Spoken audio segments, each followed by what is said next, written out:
नमस्कार, मैं हूं आपके साथ सोनिया। बुलेटिन की शुरुआत करेंगे। ऑपरेशन सिंदूर के 1 साल पूरे होने पर उत्तराखंड सैनिक कल्याण विभाग की ओर से देहरादून स्थित दून सैनिक इंस्टीट्यूट में भव्य कार्यक्रम का आयोजन किया गया। ऑपरेशन सिंदूर शौर्य, सम्मान और वीरता का 1 साल पूरा होने पर आयोजित कार्यक्रम में सीएम पुष्कर सिंह धामी ने शिरकत की। वहीं सीएम धामी ने कार्यक्रम को संबोधित करते हुए प्रधानमंत्री मोदी और सेना के जवानों का आभार जताया। हमारे जो पराक्रमी सैनिक थे, उन्होंने जो शौर्य, अद्वितीय कौशल, अतुलनीय त्याग, जो अटूट समर्पण की मिसाल पेश की, वो आने वाले समय में हमारी आने वाली पीढ़ियों को हमेशा प्रेरणा देती रहेगी। जिस प्रकार से चलाया गया कि कोई भी जनरल, अभी यहाँ पर जब हम सब लोग थोड़ा दृश्य देख रहे थे, डॉक्यूमेंट्री देख रहे थे, उसमें बताया गया कि कोई भी किसी और को नुकसान न हो, चाहे दुश्मन के देश में भी दूसरों को नुकसान नहीं होना चाहिए। ये एक सटीक रणनीति थी और सीधे सीधे वहीं पर हमला किया गया जहां पर से आतंकवाद पल्लवित हो रहा था, पोषित हो रहा था, या आतंकवादी अड्डे जहां से संचालित हो रहे थे। और 22 अप्रैल को जिस प्रकार से पाकिस्तान के द्वारा प्रायोजित जम्मू कश्मीर के पहलगाम में जो घटना हुई, वो हम सब लोगों ने देखा और उसने केवल भारत को ही नहीं बल्कि पूरी दुनिया को झकझोर दिया था। और उस हमले का ही जवाब देने के लिए, विगत हमले का जवाब देते हुए हमारी सेना ने ऑपरेशन सिंदूर को अंजाम दिया। और 7 मई की रात को जब पूरा देश सो रहा था, तब हमारे रणबांकुरों ने केवल 22 मिनट में ही ऑपरेशन सिंदूर के अंतर्गत पाकिस्तान में चल रहे सारे आतंकी अड्डों को नष्ट करने का काम किया, आतंकी प्रयोगशालाओं को निशाना बना दिया और उनको ध्वस्त कर दिया। हमारी सेनाओं ने संयम के साथ साथ सटीक रणनीति की, अद्वितीय पराक्रम का परिचय देते हुए पाकिस्तान के 9 बड़े आतंकी अड्डों को तबाह किया। जैसा अभी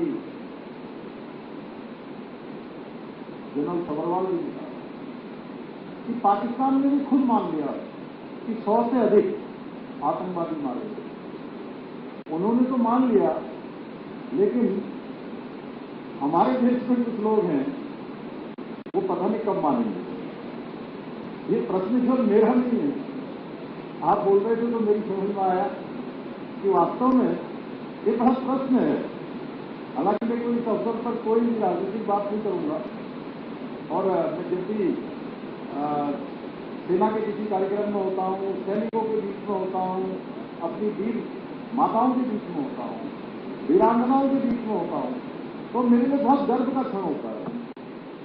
और मुझे लगता है कि मैं अपने परिवार के बीच में हूँ, इसमें ऐसे ही अनायासी यहाँ पर बोलते बोलते मेरे मन में एक प्रश्न ऐसे ही आ गया कि पाकिस्तान भी मान रहा है, दुनिया के दूसरे देश भी मान रहे हैं कि भारत की सामरिक शक्ति बढ़ रही है, लेकिन कुछ लोग हैं जो सेना के पराक्रम पर, सेना के साहस पर, जहां दुनिया में कोई प्रश्न नहीं उठाता है, वो लोग यहां पर प्रश्न उठाने का काम करते हैं, सेना पर प्रश्न चिन्ह लगाने का काम करते हैं। और ऑपरेशन सिंदूर के बाद जब उनके आतंकी अड्डे नष्ट हो गए, उनको पाकिस्तान की सेना जो उन आतंकवादियों की ढाल बन गई थी, उनको धूल चटाने का काम भारत की सेना ने किया। और उसके बाद जब वो ड्रोन से हमले करने लगे, अनेक ड्रोन आने लगे, और उन ड्रोन और मिसाइलों पर हमला जब होने लगा, तो आज हमारे देश की जो अत्याधुनिक वायु सुरक्षा प्रणाली ने उसे भी नाकाम कर दिया। और एक भी मिसाइल को हमारे यहाँ गिरने नहीं दिया, हमारे देश के अंदर आने नहीं दिया। यही नहीं, भारतीय सेना ने उन तमाम हवाई अड्डों को और एयर डिफेंस सिस्टम को पूरी तरह से क्षतिग्रस्त कर दिया जहां से पाकिस्तान ने हमला किया था। इतना ही नहीं, हमारे हमले में दुश्मनों के कई चीनी ड्रोन और फाइटर जेट चकनाचूर हो गए और बहुत समय ही नहीं लगा। अभी जो उस समय director general military operation DGMO के जिम्मेदारी पर थे, वो अभी एक दिन भेंट करने आए थे कि मैं उस समय काम दे रहा था। तो मैंने उनसे वैसे ही पूछ लिया, क्योंकि हालांकि बहुत सारी बातें पूछने की नहीं होती है, लेकिन फिर भी मैंने पूछा उनसे। मैंने कहा कि आप बताइए कि वो उस समय कुछ लोगों ने कहीं ट्वीट कर दिया, कहीं कुछ कर दिया कि हमने युद्ध बंद करवा दिया है, क्या बात हुई थी?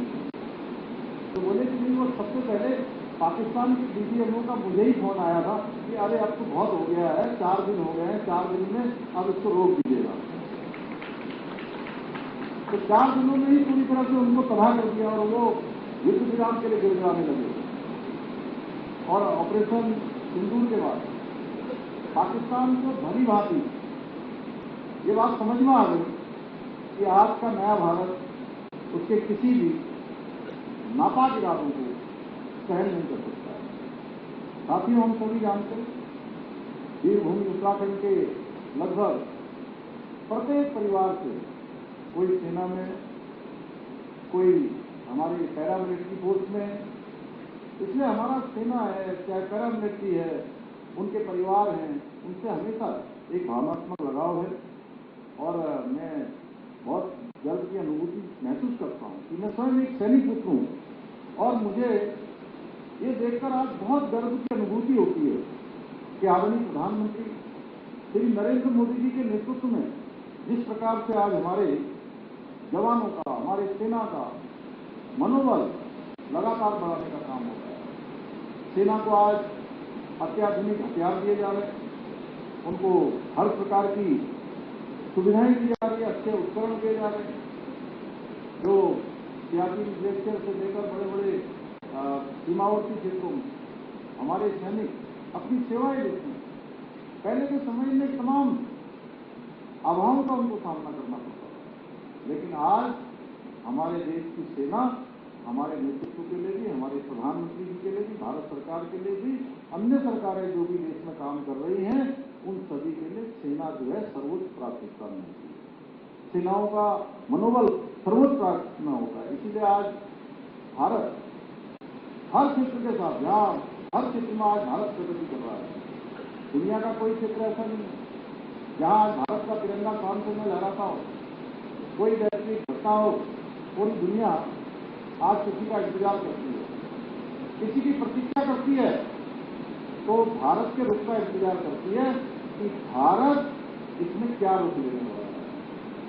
आप सबको याद होगा 2014 से पहले का भारत, एक समय हमारी पहचान उस समय ये बनने लगी कि दब्बू भारत, पिछलब्बू भारत। भारत की सेना तो हमेशा से महापराक्रमी रही है। कोई युद्ध हो, भारत की सेना ने हमेशा अत्युत्तम शौर्य का परिचय दिया है। लेकिन उसके बावजूद विश्व में हमारी पहचान बनने लगी थी कि दब्बू भारत, पिछलब्बू भारत, ऐसा भारत जो बड़े बड़े विश्व के मंचों पर अपने हितों की बात भी नहीं करता। और आज वो स्थिति से निकालकर, चाहे वो रक्षा का क्षेत्र हो, रक्षा के क्षेत्र में आत्मनिर्भर बनना हो, या रक्षा के उपकरणों को निर्यात करना हो। मुझे ध्यान है कि पहले के समय में जब छोटे थे, क्योंकि एक सैनिक परिवार में पैदा होने के कारण और ऐसे परिवेश में पैदा हुए हैं कि कहते थे अब लड़ाई लड़ने वाली है, बात करनी।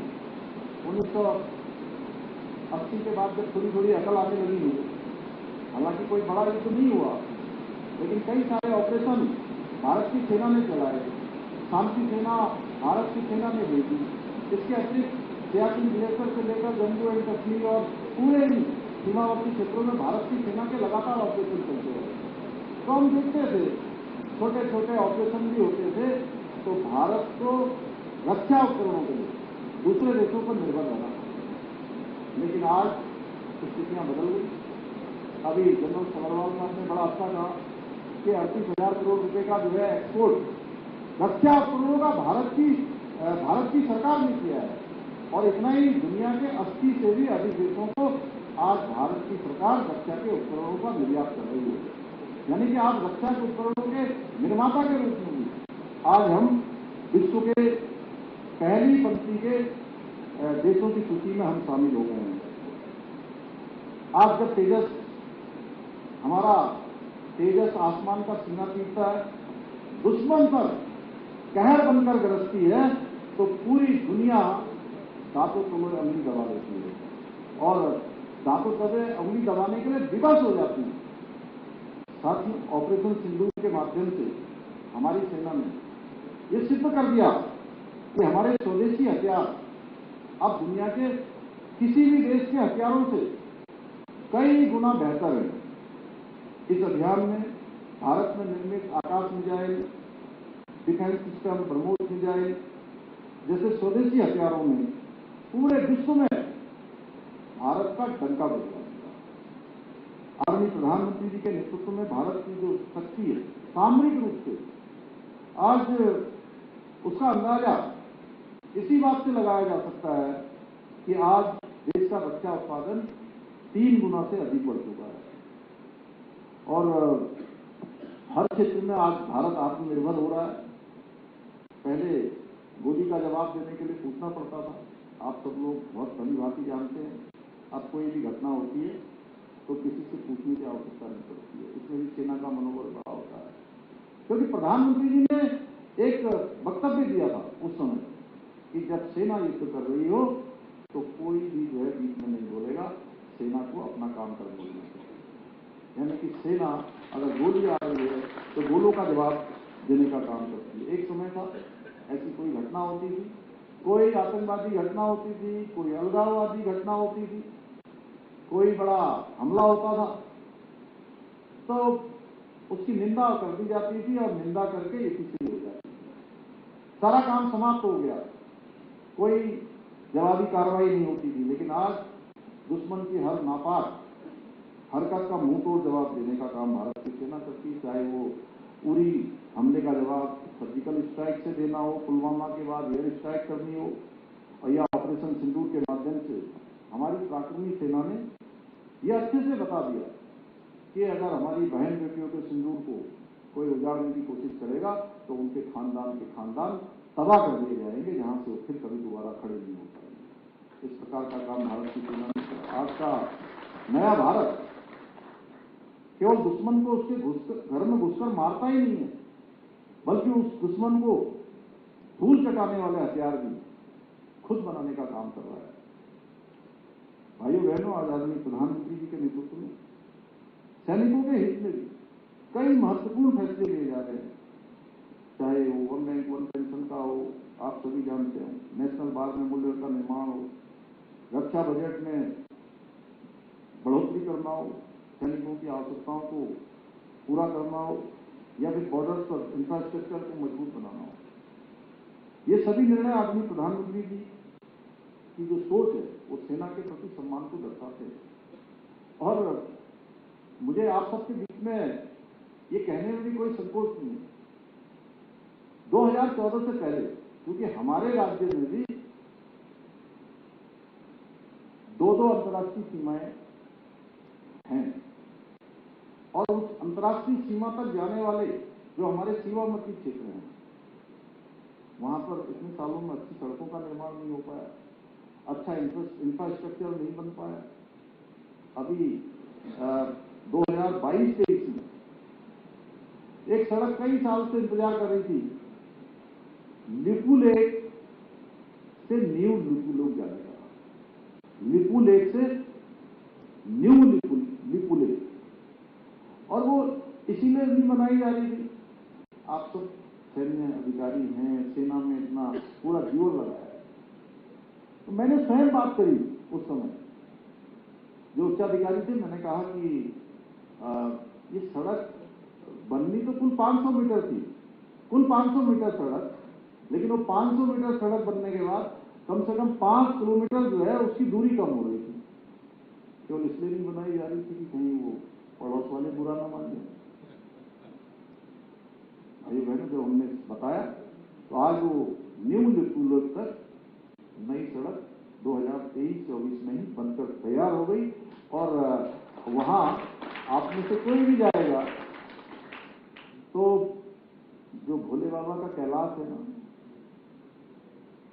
जिन भोले बाबा का नाम हम अक्षर लेते हैं, हर पल लेते हैं, वो भोले बाबा का कैलाश पर्वत भी ऐसा लगता है कि जैसे बिल्कुल हमारे सामने ही भोले बाबा हमको अपने दर्शन दे रहे हैं, अपना आशीर्वाद दे रहे हैं। यूं लोग तो ये सब काम बहुत तेजी से हुए हैं। हमारे नेलोम जादौन जैसे गांव जो 1962 में पूरी तरह से खाली करवा दिए गए थे, उनको फिर से बचाने का काम हो रहा है। वहां पर अनेक गतिविधियों को आज बढ़ाया जा रहा है। मलारी क्षेत्र में अभी इसी महीने हम बड़ी एक प्रतियोगिता वहां पर करवाने जा रहे हैं। अभी आदि कैलाश क्षेत्र में, जौलीकौंग क्षेत्र में हाई एल्टीट्यूड मैराथन का आयोजन किया गया था। आदि कैलाश यात्रा शुरू हो गई। माणा गांव, जिसको भारत का अंतिम गांव कहा जाता था, प्रधानमंत्री जी माणा गांव में आए और उन्होंने उस दिन माणा गांव को कहा कि अब ये माणा गांव ये भारत का अंतिम गांव नहीं होगा, अब ये भारत का पहला गांव होगा। और माणा ही नहीं, माणा जैसे जितने भी हमारे सीमावर्ती गांव हैं वो सारे गांव भारत के पहले गांव होंगे और उनका विकास पहले गांव की तरफ शुरू हो गया। ऐसे अनेक कार्य आज आगे बढ़े हैं। कहीं भी पत्थरबाज आ जाते थे। हमारे उत्तराखंड के भी बहुत वीरों ने उस कश्मीर को बचाने के लिए अपना जीवन लगा दिया, वहां पर अपना बलिदान कर दिया। तो वहां जब 370 हटने की बात आई तो कहते थे कश्मीर से धारा 370 हटेगी तो यहां खून की नदियां बह जाएंगी, यहां खून खराबा हो जाएगा, भारत में अशांति पैदा हो जाएगी। और आपने देखा कि धारा 370 भी समाप्त हो गई और वहां पर एक अच्छी व्यवस्था भी लागू हो गई और आज शांति और कानून और व्यवस्था का राज भी वहां कायम हो गया और एक मच्छर भी नहीं मरा।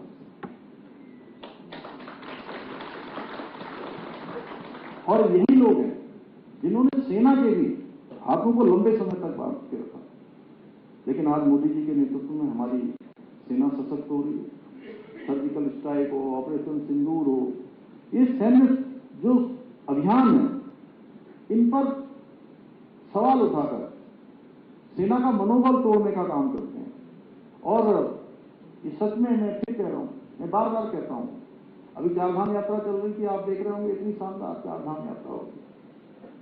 पिछले 20 दिनों में 10.5 लाख लोग चार धामों के दर्शन करके वापस जाते हैं। अब कुछ लोग उसमें भी वीडियो बना रहे थे, रील बना दे रहे थे कि यहाँ पर ये व्यवस्था नहीं, ये नहीं। अरे मैंने कहा भाई, लगातार वर्षा हो रही है, लगातार बर्फबारी हो रही है, फिर भी यात्रा हो रही है। 7-8 फुट जो है, जब तक जो है वो कपाट खुल रहे थे तब तक वहां बर्फ पड़ी हुई थी।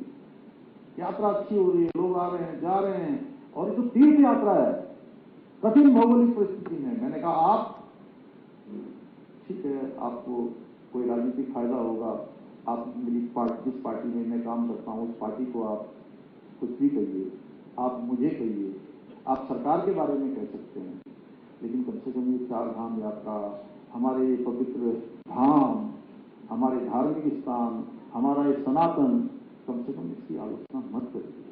ये केवल एक दिन का नहीं है, सनातन पहले भी था, सनातन आज भी है और सनातन हमेशा रहने वाला है। इसलिए देहरादून में आगामी मानसून सीजन को लेकर आपदा प्रबंधन विभाग ने तैयारियां तेज कर दी है। आपदा प्रबंधन मंत्री की अध्यक्षता में निर्देशालय में मानसून पूर्व तैयारियों को लेकर अहम बैठक आयोजित की जा रही है। इसके बाद मुख्यमंत्री की अध्यक्षता में भी समीक्षा बैठक होगी। सचिव आपदा प्रबंधन विनोद कुमार सुमन ने बताया कि विभाग लगातार तैयारियों में जुटा है और बैठक में विभिन्न विषयों पर विस्तार से चर्चा की जाएगी।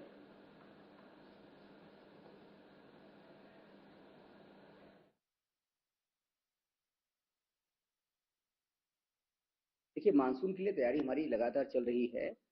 पूर्व में आपदा प्रबंधन विभाग रिएक्टिव मोड में काम करता था, आपदा के बाद केवल काम करता था।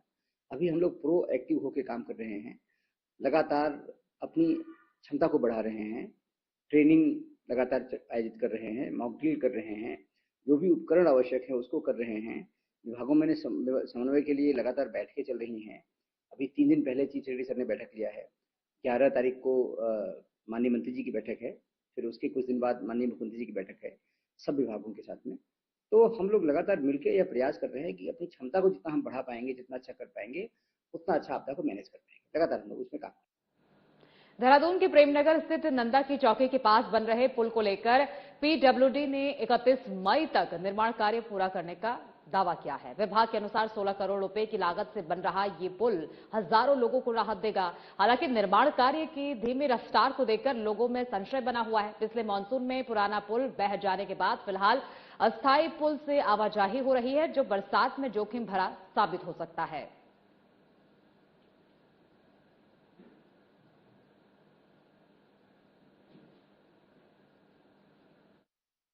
जो हमारा प्लान बना है उसको करने के लिए जो हमारी पूरी कार्य योजना बनी हुई है उसको हम 31 मई तक का टारगेट हमने रखा है कि 31 मई तक हम सेतु पर अपना जो यातायात है वो शुरू कर देंगे। ये अभी हमारा प्लान है। कुल लागत वगैरह कुल क्या है उसका? 16 करोड़ की इसमें हमें एनएचए से पैसा मिला था। 16 करोड़ में ये हम बना रहे हैं। इसमें ब्रिज भी है और जो हमारे अप स्ट्रीम डाउन स्ट्रीम में जो प्रोटेक्शन वर्क कर रहे हैं उसका भी उसमें शामिल है, और जो हमारे एग्जिस्टिंग पियर्स थे उनको भी हमने स्ट्रेंथन कराया जैकेटिंग। देहरादून के परेड ग्राउंड स्थित पानी की टंकी पर चढ़कर नरसिंह एकता मंच उत्तराखंड के अभ्यर्थियों ने सरकार के खिलाफ प्रदर्शन किया। प्रदर्शनकारियों का कहना है कि वे पिछले 158 दिनों से धरने पर बैठे हैं और 23 दिनों से आमरण अनशन जारी है, लेकिन उनकी मांगों पर कोई कार्रवाई नहीं हुई। अभ्यर्थियों ने आरोप लगाया कि कई साथियों की तबीयत बिगड़ने के बावजूद सरकार अनदेखी कर रही है।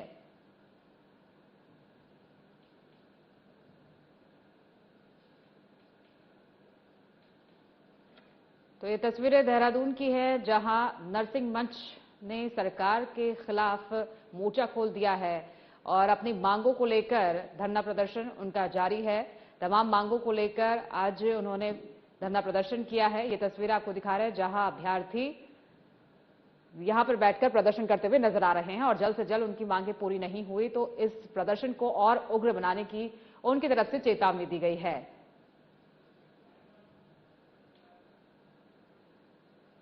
बुलेटिन में फिलहाल के लिए इतना ही। आगे की तमाम खबरों के लिए बने रहिए हमारे साथ।